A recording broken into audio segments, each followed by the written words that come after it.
2026 CSK new bowling coach யார் நம்ம Brava தானே சொல்கிறீங்க? அதாங்க கிடையாது. வேறு ஒரு புது பவுலிங் கோச்சை அப்பாயின் பண்ண போகிறாங்க சிஎஸ்கே.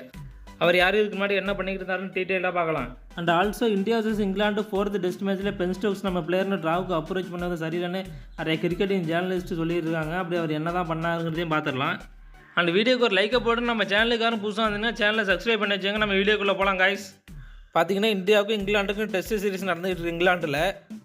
அதில் 4th டெஸ்ட் மேட்ச் முடியறதுக்கு கொஞ்சம் நேரத்துக்கு முன்னாடி பென் ஸ்டோக்ஸ் வந்து நம்ம ஜடேஜாண்ட அப்ரோச் பண்ணுறாரு. களத்தில் ஜடேஜாவும் வாஷிங்டன் தான் இருக்கிறாங்க. அவங்கள்ட்ட வந்து கேட்குறாரு மேட்சை முடிக்கலாம் ட்ரா பண்ணிக்கலாமான்னு. அது ஜடேஜா முடியாதுன்னுறாரு. ஏன்னா 2 பேரும் 80s இருக்காங்க. வாஷிங்டன் வந்து 80 ரன்னு, ஜடேஜா 89. ஆல்மோஸ்ட் 100 நெருங்கிட்டாங்க. அந்த நேரத்தில் வந்து ட்ரா பண்ணிக்கலாம்னு கேட்குறாரு. இப்போ ஜடேஜா முடியாதுன்னுறாரு. ஏன்னா ஜடேஜா எவ்வளோ நேரம் போராடிட்டோம், இன்னொரு 10 ரன் தான், 10-11 ரன் தான், 100 போட்டுடலாம், 100 போட்டது பிறகு ட்ரா கொடுத்துடலாம் அப்படின்னு ஜடேஜா பார்த்தாரு. அதுக்கு ஸ்டோக்ஸ் என்ன சொல்கிறாருன்னா, பவுலிங் போட போகிறது கேரி ப்ரூக்கும் பென்டக்கட்டும் தான், இவங்களை அடிச்சு நீ சாதாடிக்க போறியா அப்படின்னு ஒரு மாதிரியாக கிண்டலாக கேட்குறாரு. அப்படி நீங்கள் சொன்னது தான் தப்பு அப்படின்னு நிறைய கிரிக்கெட் ஜேர்னலிஸ்ட் வந்து அவரை பார்த்து கேள்வி கேட்டுக்கிட்டு இருக்காங்க. இது என்ன காய்ஸ் நியாயம்? இதே இடத்துல பென் ஸ்டோக்ஸ் இருந்தால் ஒத்துக்கிட்டு இருந்திருப்பாரா? அவர் அந்த 100 போட தானே பார்த்துருப்பாரு. அதுக்கு தான் நம்ம அஸ்வினா யூடியூப் சேனலில் அஸ்வினா இருக்குன்னு கேள்வி கேட்டார். நீங்களா இருந்தால் பேட்டை தூக்கி அக்கல்ல சொல்லிட்டு போயிருந்துருப்பீங்களான்னு. காலையிலேருந்து ஆல்மோஸ்ட் 400 பால்ஸ் அவங்க ஃப்ரண்ட் லைன் பவுலர்ஸ் தான் ஆடினாங்க. அது தெரியலையா அந்த ஸ்டோக்ஸு கண்டு தெரியலையாது. லாஸ்ட்டில் அந்த 10 ரன் யார் அடிச்சிட்டு போனான்னு அவங்களுக்கு ஏற்கனவே 80 ரன் அடிச்சப்பயே அந்த ரெகனைஸ் கிடச்சிட்டு 100 போட்டது. அதுவும் வாஷிங்டன் இருந்த வரைக்கும் டெஸ்ட் மேட்ச்சில் 100 போட்டது கிடையாது. அதுதான் அவருக்கு ஃபஸ்ட்டு 100. நீங்களும் பேட்ஸ்மேன் தான், நீங்களும் பல 100 போட்டிருப்பீங்க. நீங்கள் போய் கேட்கலாமா இப்படி ஒரு வார்த்தை? காலிலேருந்து போராட்டு இருக்காங்க டெஸ்ட் மேட்ச் ட்ராப் பண்ணுறது வேண்டி. அவங்களுக்கு கிடைக்க வேண்டிய ரெகனைஸ் அந்த 100 தான். அதையும் போய் இப்படி சொல்கிறீங்களே, நீங்கள் ஒரு இங்கிலாந்து டீம் கேப்டன் கடைசியில். பென் ஸ்டோக்ஸோட அப்ரோச்சை பற்றி கமெண்டில் போட்டுவிடுங்க கரெக்டாக தப்பான்னு. நம்ம சிஎஸ்கே நெக்ஸ்ட் பவுலிங் கோச் யாருன்னு பார்க்கலாம். அதுக்கு முன்னாடி கேகேஆர் பார்த்துக்கிட்டிங்கனாக்கா அவங்களோட ஹெட் கோச்சான சந்திரகாந்த் பண்டித்தை ரிலீஸ் பண்ணிட்டாங்க. அவரை மட்டும் ரிலீஸ் பண்ணல, அவரோட சேர்த்து அவங்களோட பவுலிங் கோச்சான பரத் தருணையும் ரிலீஸ் பண்ணியிருக்காங்க. அது கூடவே பரத் தருண் வந்து சிஎஸ்கேட பவுலிங் கோச் ஆக போகிறாருன்னு சொல்லியிருக்காங்க கைஸ். சிஎஸ்கேட அபிஷனல்கிட்ட கேட்டப்போ அவங்க டினைட் பண்ணியிருக்காங்கன்னு கூட போட்டிருக்காங்க. ஸோ பிராவோ வந்து கேகேஆரோட மென்டாராக இருக்கார்.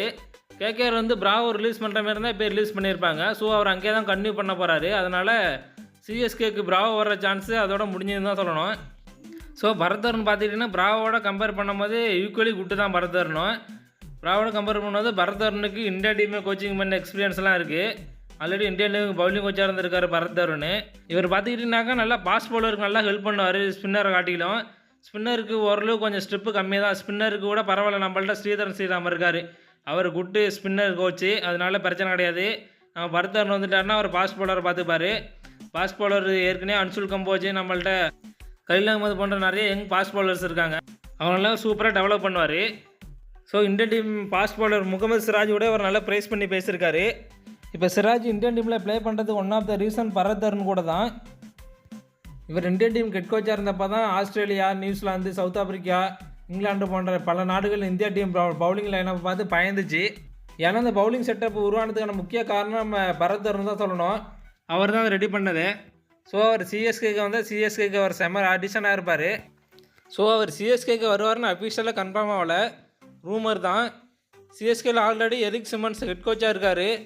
ஒருவேளை அவர் அசிஸ்டண்ட் கோச்சாக இருக்கணும் வந்தார்னா, அப்படி இல்லைன்னா ஹெட் கோச் ஒருவேளை எரிக் சிமன்ஸை மாற்றுறதோட வாய்ப்பு இருக்குது.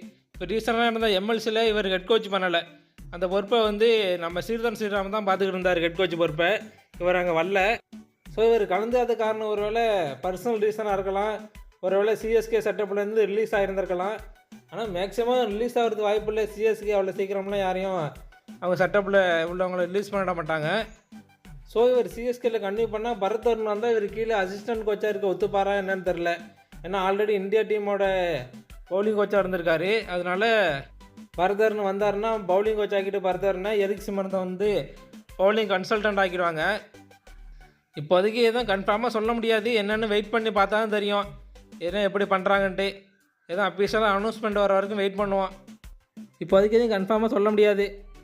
ஸோ இந்த வீடியோ பிடிச்சிருந்தால் லைக் பண்ணுங்கள். பரத் தருண் சிஎஸ்கே பவுலிங் கோச்சாக வருவாரான்னு கமெண்ட் பண்ணுங்கள். இன்னொரு இன்ட்ரெஸ்டிங்கான வீடியோவில் வந்து உங்களை சந்திக்கிறேன். Bye guys.